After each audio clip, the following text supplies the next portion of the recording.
Good morning, good night, good evening, wherever you are. My name is 12 Gauge. Welcome to my channel. I decided to hop on really quickly, hopefully while everybody's asleep, so I don't have to cut this stream short because it's not going to be a long one. Oftentimes we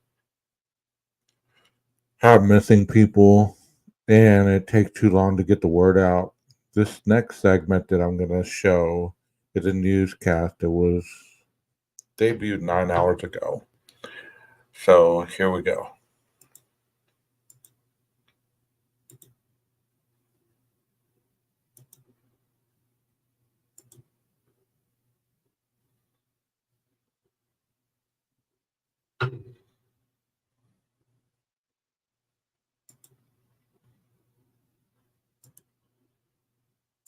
And a now deleted Facebook post from Diana.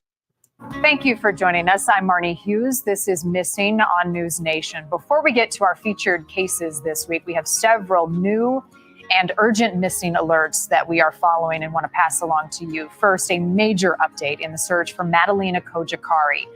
Melina was last seen getting off of a school bus in North Carolina just before Thanksgiving 2022. Now News Nation has learned that her mother, Diana Kakari, named a suspect in her disappearance, has reportedly fled the United States. And a now deleted Facebook post from Diana showed her on an airplane from New York saying that she was heading to Frankfurt, then Romania. Diana writes that she is returning after 9 years away, leading many to believe her final destination is her home country of Moldova.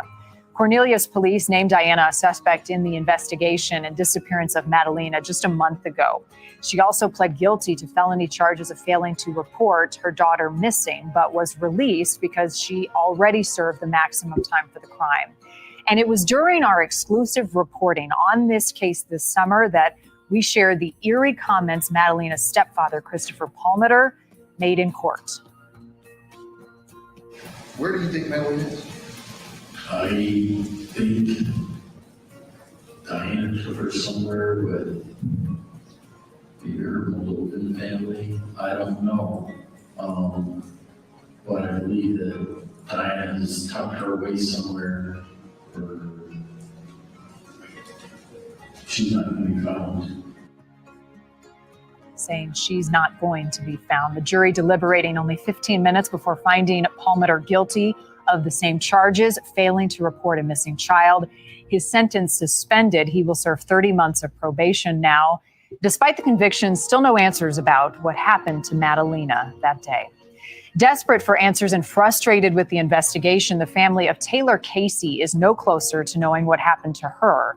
Casey was vacationing in the Bahamas. They're on a yoga retreat when she vanished June 19th. Today is her 42nd birthday. Her mom telling us she has concerns about this ongoing search and how her daughter's disappearance is being handled. My idea is really saddens me when I think about it. I feel like my child had two strikes against her when she went over there to that yoga retreat.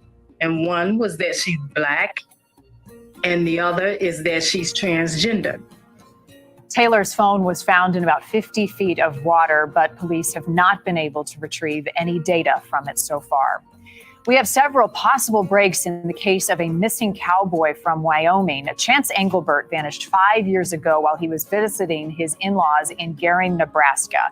We thought this surveillance image of Chance walking along a road was the last time he was seen the night he was vanished, but new tips now lead investigators believe Chance may have made a stop at a convenience store about 2 miles away. I spoke with the private investigator Ryan Daniel about these latest developments, along with some possible witnesses he desperately wants to speak to. I want to start with this convenience store and a possible sighting of Chance just a few miles away from where he was seen on that surveillance video. Tell me more about what happened that night and the authenticity of that lead. Well, this lead that came from the convenience store clerk actually surfaced the first week after Chance went missing. Don't know why it may have got overlooked, but by going back through a lot of evidence and a lot of witness interviews, it kept coming up about the convenience store clerk that allegedly saw Chance. We were focused on the WTT because that's the area that his phone last pinged, but come to find out, this clerk was not working at the WT. He was actually working at a convenience store about 2 blocks north of the WTT. So that was a new lead for us. So how does that change the investigation, and what do we know about the encounter at the convenience store and Chance's state of mind? Well, according to the clerk, Chance was actually in a good state of mind. He didn't appear to be heavily intoxicated. It did confirm to us that he was actually out walking during the storm due to his shirt being wet. Additionally, it is believed that Chance was having a tense but not heated conversation in the back of the store while looking at drinks to buy. The convenience clerk was able to identify the actual drink and can of tobacco that Chance purchased with cash prior to leaving. And it does help us with our timeline. According to the clerk, we believe it was between 8:30 and 9 p.m. that night. And where do we think he went after that? Do we know? The clerk believes that he started heading back south. Evidence that we have gathered during this investigation indicates that we do have an area of incident, possibly where Chance went missing, down there by Stable Club and 5 Rocks Road, also at the junction of Owl Road. So if he did leave the store at 8:30, between 8:30 and 9, that would put him down there in that area, which we believe not only the area of incident, but the area of time, which we believe Chance's disappearance is focused on between 9 and 9:15 p.m. that night. There's another lead here, Ryan, and that is a couple people who may have been around Chance that night, may have encountered him, that have nothing to do with his disappearance, but who may have seen something. Tell me about what you have found and the people potentially that you're looking to talk to. So we had a witness that contacted the tip line. The witness indicated that between somewhere around 9 to 9:15, maybe 9:10 p.m. that night, 2 females in their mid-20s, both wearing jean shorts and a black top and a white top, were seen running down from the railroad tracks that cross over 5 Rocks Road, or also known as Avenue I. These 2 females appeared to be frantic, in a state of panic, and they were actually attempting to stop traffic on 5 Rocks Road. They continued to run down 5 Rocks Road and headed north towards where the auto dealership used to be, the used auto dealership. Once there, they were picked up by a small white 2-door truck pulling a metal boat on a white trailer. According to an additional witness that was there, so now we have 2 witnesses, these 2 females appeared to know who the driver of the truck was, and they got inside. This is important to us because we believe that this being the area of incident and the time that Chance went missing, between the 9 and 9:15 time, we have questions. You know, what did you see that night? What spooked you? What made you nervous? Why were you trying to stop traffic? We think possibly they may have seen Chance. They may have seen somebody out that night. That time. July 5th, 2024. That was the same day that a body was found at Lady Bird Lake. Man, that was just a tragic day for certain people in America, you know. Please stay on the lookout for these 3 that I have shown on this video that News Nation has compiled. I mean, it's just hard to fathom that people just up and vanish without a trace. Without a trace. No body to be found, nothing. It's just tragic to think of that, you know? Time frame and where Chance was when he went missing, we need to narrow down. Yeah, and it could be critical to understanding where he went that night. You know, I think what is so mysterious and peculiar about his case, he was young, he was healthy, and he seemingly just vanished. I know you have to pursue a lot of different theories. Is one of them foul play? And are you leaning towards that in your investigation? Of course, in my line of work, we never rule anything out. It's unfortunate, but foul play is still on the table, yes. Where do you go from here, Ryan? And how can the public help now 5 years later since that July 4th weekend when Chance disappeared? So with the public's help, I would really like to identify who the two females were running down the hill and that were trying to stop traffic. Additionally, whoever the driver of the two-door truck, the white two-door truck pulling the boat, I'd really like to speak with them. What did they see that night? What was out there that night? What direction did they go? They may have seen Chance and not known they had seen Chance. They may have seen somebody injured and not realized it was Chance. So far, a lot of information that we've put out there, we've been able to identify people and speak to witnesses. But whoever was out on July 19th between 9 and 9:15 p.m. in the storm at the area of the railroad tracks and Five Rocks Road, we just ask that they come forward so we can speak to them and find out what happened that night. Finally, Ryan, is there still a reward, and how much are police continuing to look in this investigation? I know they're always strapped for resources, which is why folks like you are so critical. So the reward, actually, the $200,000 reward expired on December 2nd, 2023. It was actually Chance's birthday, 30th birthday. There is still a $20,000 reward for information that would lead to finding Chance or finding out what happened to Chance. As far as law enforcement, I can't really speak for them. I can tell you I did request a meeting with them to go over some evidence to present to them. They did meet with me. They did take a copy of my report. And I think they were very thankful. I can tell you this, there are some members of the Gering Police Department that I think Chance has been on their mind. What happened to Chance? All right, Brian, we'll stay in touch with you. I hope that some of this new evidence leads to some answers for Chance's family. I often think about Dawn, his mom, as we have spoken to her over the years. I know it's a painful nightmare that they continue to live. Let's hope this is the break that family needs. Appreciate your time, sir. Thank you. And if you have any information that can help in the ongoing search for Chance Engelbert, you can contact the police department in Gering, Nebraska. Now to this week's featured missing case, and it is a mystery in Marietta, Georgia. It's a suburb of Atlanta, and where Tiffany Whitten was last seen. Tiffany's family is also, just like Chance's, desperate for answers into what happened to this young mother on a September morning in 2013. Her family telling us the one person who may hold the answers is due to get out of prison this fall. We miss you, Tiffany. We miss you, Tiffany. We think of you all the time. Love you.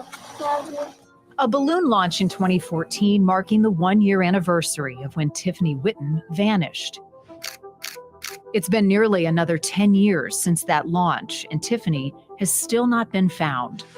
The last known sighting of her is on this Walmart security footage, where she was caught high on drugs, shoplifting about $20 worth of items with her boyfriend, Ashley Caudle, at 2 a.m. on September 13th, 2013. I know that she had put a couple of inexpensive items, I think, in her purse, which was weird because they had money with them. They actually paid for some items. They waited for them to go through the checkout before they actually grabbed her. She passed the point of sale and got close to the door. The loss prevention people stepped out. They kind of grabbed her purse, and then she ran out of her flip-flops and takes off into the night. Tiffany's boyfriend, Ashley, said that after Tiffany ran off, he began to look for her. According to some people, Carl called some people to get them to come there to the Walmart and the IHOP, and they said he asked them to do sort of a cursory look for her. Ashley also went to a nearby IHOP where Tiffany had worked, asking people if they'd seen her. Somebody said, "Why don't you just call her?" And he said, "Well, I can't because I have her phone." I know at one point I was told by Marietta police that she had accepted a couple of friend requests after that date. And how could she have done that? She had no phone and no computer and no place to live. So I don't know how she would have responded to friend requests after that date. So I feel like whoever had her phone did that. Those accepted friend requests and other parts of the story investigators have learned about that night have left them with many questions still unanswered.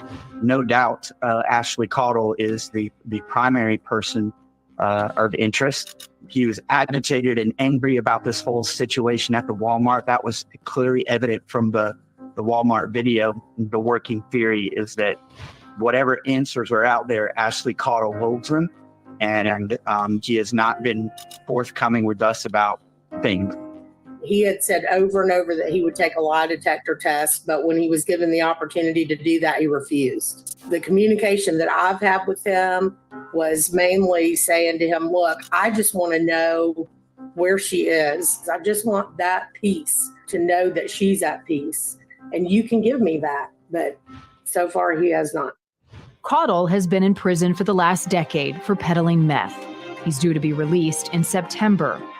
Meanwhile, Tiffany's family says the last 11 years has been a daily fight for answers. They say in the beginning it felt difficult to get the attention of investigators because Tiffany was an adult with an addiction to heroin and meth. See, that's a part of it that is so disheartening, is instead of looking at these cases as missing people, automatically their character gets brought into the situation most of the time. Well, they were a prostitute, they were this, they were that. In this case, she was a drug addict. And she was an adult. And many times in these cases you hear, well, they're adults. It's not against the law to disappear and not want to be found. Which is true. And you have to wonder, though, she ran off in the middle of the night. Where did she go? Did somebody pick her up? Did she fall and hurt herself? I mean, being high on drugs and her boyfriend peddled meth, my educated guess would be that she was high on methamphetamines. That I don't know that for a fact, though. So, where did she go? Where's Tiffany? Meth. Everybody kind of wrote her off because she was an addict, and addiction is a disease that you fight every day. And she had the biggest heart. She would give you the shirt off her back. Like, she was a great person, and people tend to not see that. And so that was kind of the hard part for me. I feel like she wasn't taken that seriously. Tiffany's family says some of the hardest parts of her being gone now are the milestones that had been missed, like her daughter Addie's high school graduation this year. It's just hard to like know that she wasn't there, like to think about that she wasn't there to see it. She would have been really proud. Yeah, and that's what I think about, that she would have been proud. It just sucks that she couldn't have been there. Because Addie was just 6 when her mom vanished, she's lost those imprints of our loved ones we treasure in our minds. I wish I just had memories, because I don't have any memories, really. My intelligent mind tells me she's not still alive. In my heart, I want to believe that she is. It's a huge conflict for me, and I just need to know, because I feel like I've lived the last 11 years just in limbo. In the long run, all that matters to me is knowing either she's here on earth and she's happy and healthy, or she's in heaven. And I just need to know one of those two things. A mother and a family trying to piece together these mysterious dots. Joining me now is Tiffany's mom, Lisa Daniels. Lisa, I know that you were in excruciating pain. It's difficult to look back at the journey of this investigation. How are you holding up? Well, it's one day at a time. I know it sounds cliche, but it is. There's not a day that goes by that she's not at the forefront of my mind, and just wanting to know what happened, where she is. And it's difficult. It's very difficult to live that every day. Tell us a little bit about Tiffany, your fondest memories of your daughter, what you want to share with people to let us all know a little bit more about her. Well, I think my fondest memory of her is just her sense of humor, which her daughter definitely inherited. She has a great sense of humor. She's very sweet. She had just a special gift with special needs kids and elderly people that was something that she really loved. And it was something that I had always hoped would lead her to some sort of, counseling or some sort of assisting special needs people or elderly people, because she just had such a gift and just such a zest for life. Obviously, she made a lot of mistakes, but I tell you, she had just a ton of potential. So that makes it even more difficult to know what she could have been. Well, it sounds like she had a really big heart. And I think one thing about our Missing series, Lisa, is it doesn't matter the mistakes people made. They are somebody who is cared about, and you will not stop in your search to find her. And it's not our mistakes that define us, but she had some challenges. Tell me about those challenges and how that gives you some clues into the efforts to try to locate her. Yeah, she definitely did have some challenges. Some mental health issues, which I believe is really what led her into a life of addiction. And I do honestly feel like she wanted to leave that life. She wanted to turn things around. But what I've learned since all this started is just how difficult it is when you become addicted to these drugs, especially heroin, methamphetamine. It is just a very difficult journey from there to try to turn your life around. The percentages of people who are able to turn it around are pretty low, to my understanding. So, it's heartbreaking, not just for her. There's a lot of people that live in that world, and it's just heartbreaking, because I know a lot of those people. I know all of those people have people in their lives who love them and want to see them turn it around. And I believe that she really did want to, but once those drugs take hold, that's a difficult thing to do. Yeah, it takes a dangerous grip on a person's life. What did being a mom mean to your daughter, Lisa? Oh my gosh, she loves Addie, and I can remember her first birthday. She had a special dress made for her and a special cake made for her, and it was always such a big. That's another thing that makes it so tragic when these individuals go missing. That the people they leave behind, the mom, the dad, the kids, if they have them. Like this lady describing her granddaughter's first birthday. And you would think, well, how can a mother just leave her child like that if she loved her that much? But when you're living that life, you're not really thinking rational. The mother probably was taking care of the daughter, or the granddaughter. So she was free to go and do what she wanted, because the grandmother probably thought at least the granddaughter's being safe and, not exposed to that life. It's just so tragic. Deal. And I know Addie doesn't have a lot of memories of her because she was so young, but and that's sad to me, because Addie truly loved her. And I think that was one reason why she did want to get herself clean and turn herself around, because she wanted to be her mommy. And it just breaks my heart that didn't happen for her, and that it didn't happen for Addie, because I know how much Addie needs that connection. And it's not the same, being raised by your grandparents. It's not the same.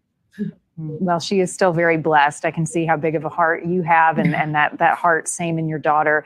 One of the challenges, Lisa, that I know you all have faced in your search for your daughter that is common in a lot of the missing cases that we cover is the struggle to get the attention on the case that you believe it deserves, the investigation, right? To continue to pursue it, especially after all of these years.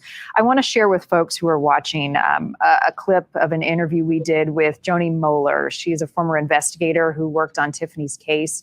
Here's that for our audience at home. it's a case that is close to my heart because I did get to see, the devastation that it causes behind the scenes that most people don't see.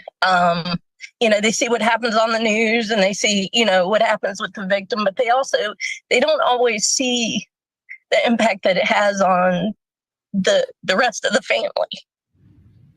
And clearly on law enforcement as well. Lisa, what does it mean to you to hear those words from Joanie, who was part of the investigation as you all continue together to search for answers? Yeah, Joanie she has a special place in my heart because she was really the first person who believed me that there's something wrong here.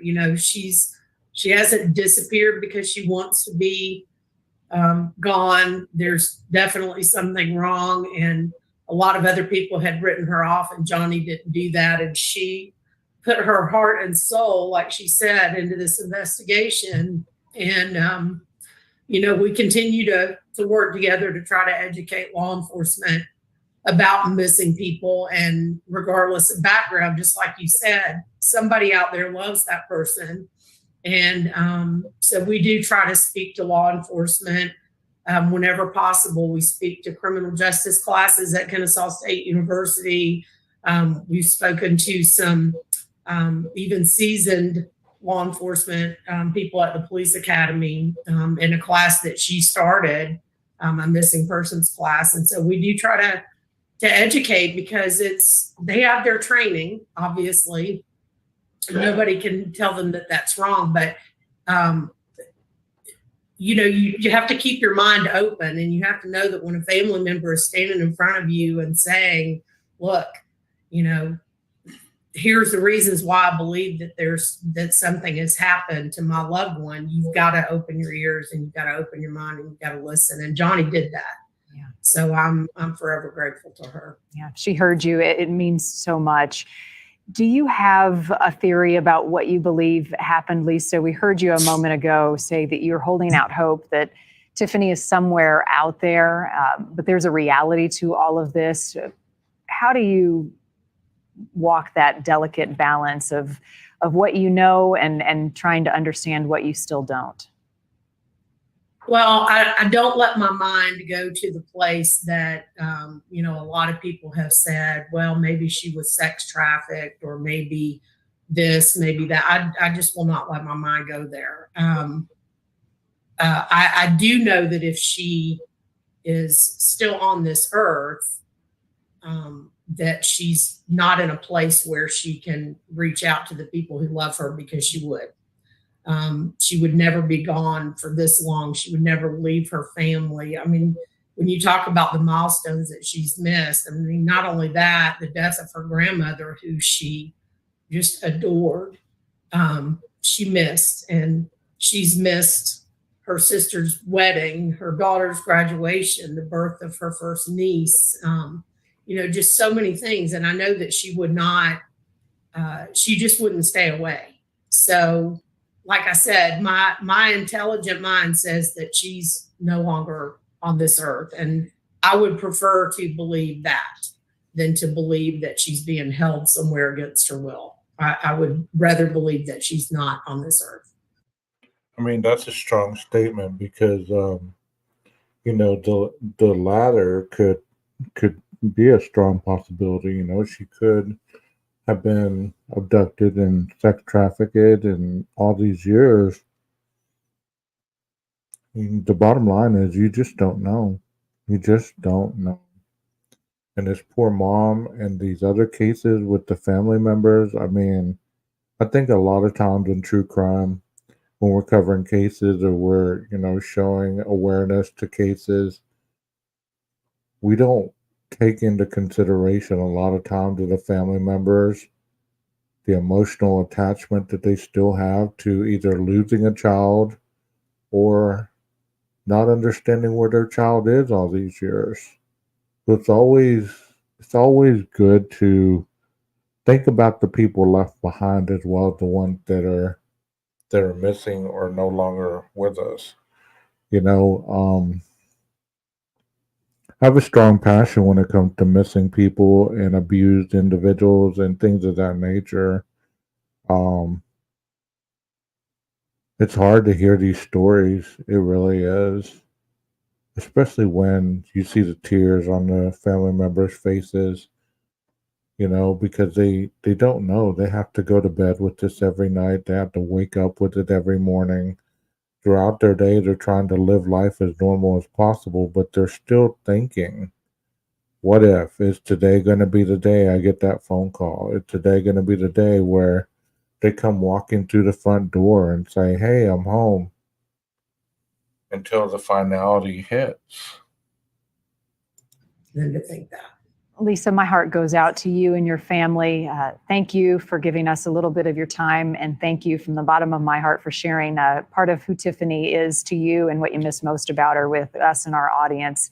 Praying for you, and we'll stay in touch, okay? Thanks, Maury. We really appreciate you covering her case too. Thanks so much. God bless you. All right. I want to bring in Jesse Evans now, an investigator on this case. It is an ongoing investigation. Jesse, thank you for joining us. You're a former Cobb County prosecutor. Tell me what stands out to you a decade now into Tiffany's disappearance, and how you take a next successful step in understanding what happened to her. I think it's just the lack of answers. My heart breaks every time I see my friend Lisa talking about the mysterious loss of her daughter. And, there are people out there that know information about this case. And I think the biggest takeaway that maybe your viewers can take from this is that we're listening. There are people such as myself, Johnny Muller, who have dedicated significant years of time investigating this case. And I know answers are out there. It's just a matter of people being willing to come forward and give some of those. Let's talk about the boyfriend for a moment. I mentioned he'll be getting out of prison here in the next few months, Ashley Caudle. What more can you share about questions you have and others have for him once he's released from prison? I strongly believe that Ashley Caudle is probably the key to solving the disappearance of Tiffany Whitten based on the years of investigation I've spent working on the case. This is not a very savory character. He's got a long criminal history. He's spent the past decade in prison for drug trafficking, and just a very bad character, not somebody that you would want to have dating a relative of yours. And with that comes some baggage as well. So, he was living in a kind of dark underworld, and sometimes it's hard to get people associated with folks like Ashley Caudle to cooperate and give the information that we know and believe is out there. What is the most compelling evidence so far in this case, Jesse, whether it's digital, whether it's the surveillance video that we're seeing now from the Walmart? What's the best clue that you have to go on? I think the biggest clue is what you're seeing right now. It's that surveillance video from the Walmart.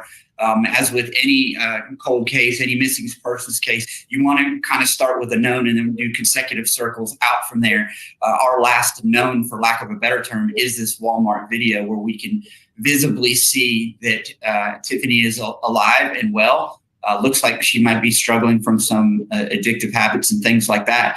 But otherwise, this is sort of the glimpse of time that we need to start with and then move outwardly to figure out what happened before that, what happened afterward, so who is she with, who was Ashley with, and what sort of insight can we glean from the timeline that begins, in my mind, with September 13th, 2013 and the shoplifting event. And does it become more difficult to glean leads the more time that passes?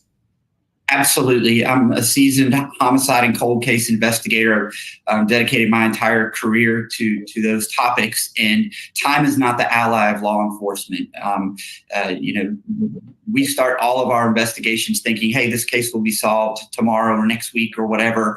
And when cases go cold, missing persons cases go cold, time is not the friend of law enforcement. Now it's almost like you're relying on chance discoveries of something to advance your investigation. And that's not something that we feel very confident about. We are constantly trying to generate leads and not just be reactionary and hope that leads fall in our lap.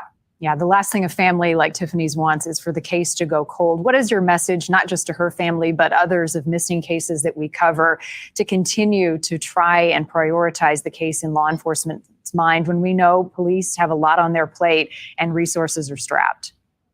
I think there's two lessons that we can take, maybe three. The first lesson is take these cases seriously from a law enforcement perspective. It's easy to look at a case like this at the beginning and say, oh, well, she's got a drug history and she's not been living a very healthy life, and or she'll turn up, and that's sort of a mistake, and it's a mistake that many in law enforcement have fallen upon. I think the second lesson is be careful of domestic history and who your domestic partner is. Ashley Caudle's not somebody you want to be in a relationship with based on the history that I'm aware of. And third and finally, the point that I would leave with you is know that there are family members out there. Tiffany Whitten is just not a name and a pretty picture.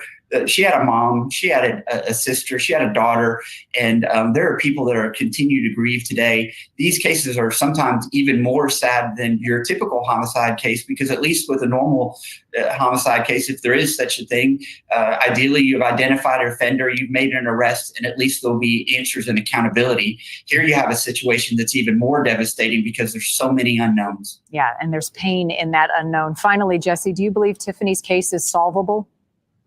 Absolutely. I've always believed that this case is solvable. There is evidence that's out there. I think that the right people need to share the right information, and they've been unwilling to do so to date. And I believe this case can be solved, and it's just going to take people keeping this case in their attention, in their forefront, and knowing that we are listening.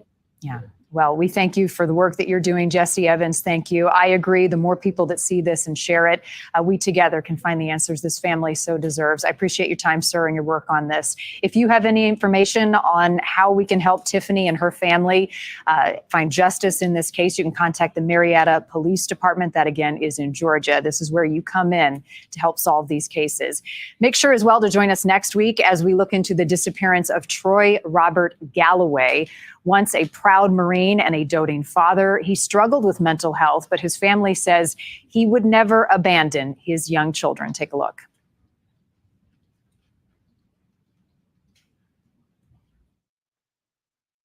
I even told him, I said, you're really blessed. You have these kids and you have a good wife and all that.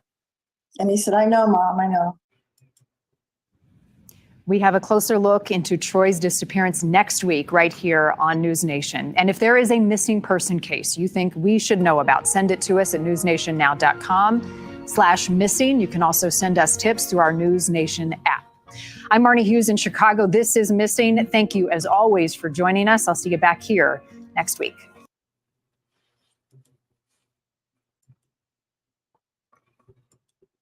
One final thought before I sign off. Thank you so much for being here early in this morning to watch this live stream.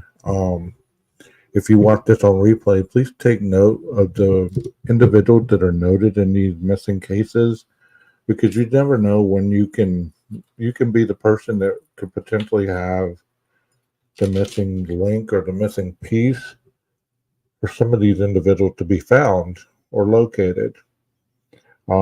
You can remain anonymous if you report any tips or anything of that sort. And the reason that I decided to document on missing people is because you just never know. This platform reaches a lot of people. And you just never know. You just never know if the right person is watching and their conscience will tell them to do the right thing. Well, until next time, guys, Maestro, cue that music.